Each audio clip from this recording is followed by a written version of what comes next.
Hello and welcome to the tutorial on how to create a patterned background on your identity portrait. So you have to start by picking an object which is going to end up being your pattern. You can find this on the internet if it's free. You can find it in a book and we can scan it. Here are some different examples of patterns you can choose, something really organic like this free vector I found off the internet.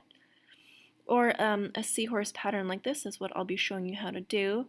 This pattern is one which I've supplied for you in the Outbox. So if you want to go check out the patterns I've given you, go to Outbox, Brown, Digital Photography, Background Patterns, and there should be some different designs in there for you to check out which you can possibly use.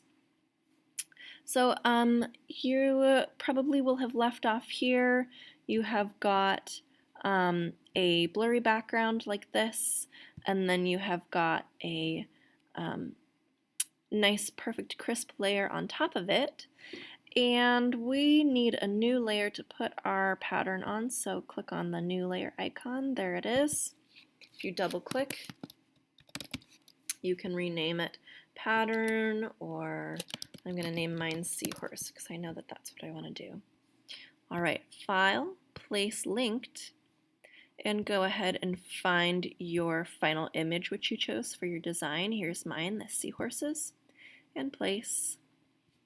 Resize it, making sure to hold shift so it doesn't stretch or skew, and press the little check mark to make that apply. Alright, it's time to delete around the edges of this. I just want to isolate one little seahorsey here. So select your magic wand tool by pressing W or by looking over here and clicking on it.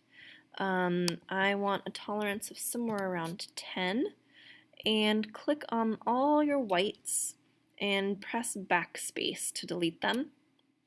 Uh-oh, but what's this? Could not complete your request because the smart object is not directly editable.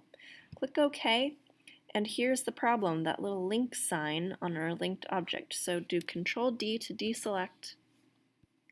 And we want to go Layer, Rasterize, Smart Object.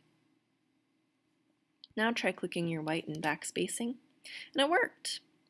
Alright, you can click on your colors and backspace. Make sure that anti-alias and contiguous are not checked, otherwise you'll just be selecting one object at a time, and that will take you absolutely forever.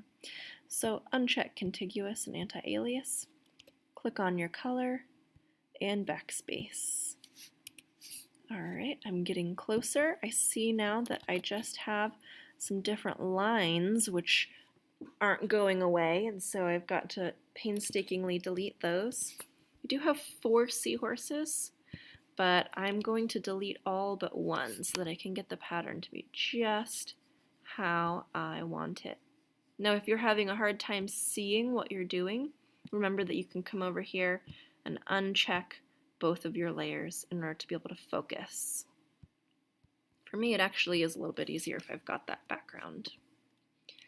Okay, and this is where you are going to take your time to remove all of that excess stuff. You need to be really, really,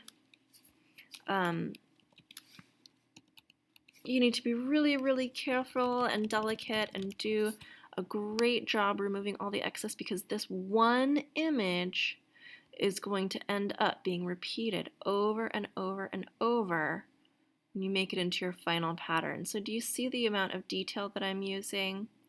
I'm using the bracket keys to make my eraser bigger and smaller so that I can really have detailed erasing so that I can get into teeny tiny places if I need to.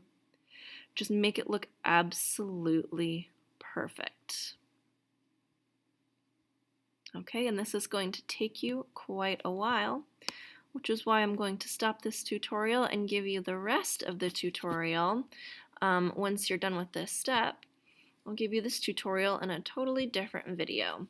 Alright, so for now you're going to go around all those edges, really clean it up so that you're left with just one beautiful, perfect shape.